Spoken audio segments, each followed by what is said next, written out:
As the pandemic eases, many in the M40 group are still recovering from the impacts of multiple lockdowns over the last 2 years.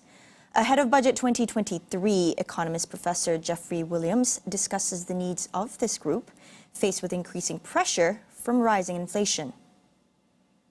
And therefore, the M40 group is very important in terms of economic growth. Now, if we feel, and Tengku Zafrul has already signaled, that we might face some headwinds during 2023, particularly because of concerns about what's going on outside of Malaysia, not so much what's going on inside Malaysia, then it will be very important to protect domestic consumption.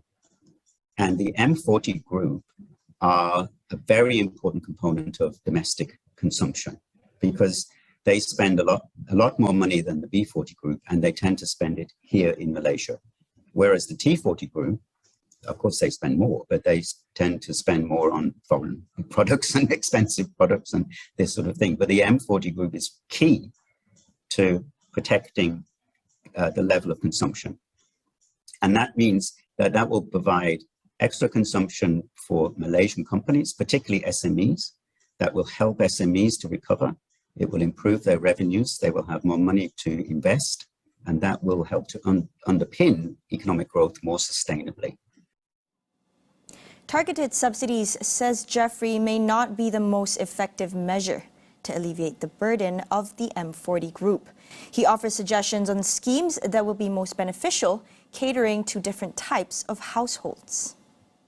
My general view is that we shouldn't have targeted schemes at the M40. We should have universal schemes.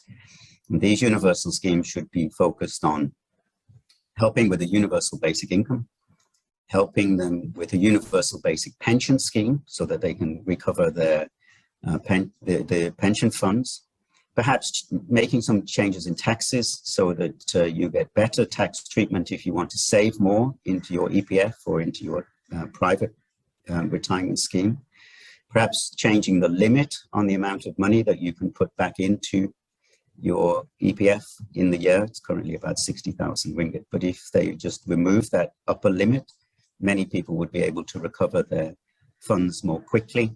These type of things would be useful, of course, for the M40, but useful for everybody, actually. And that type of universality is really much more important than dreaming up a long list of specific projects which won't be relevant for everybody.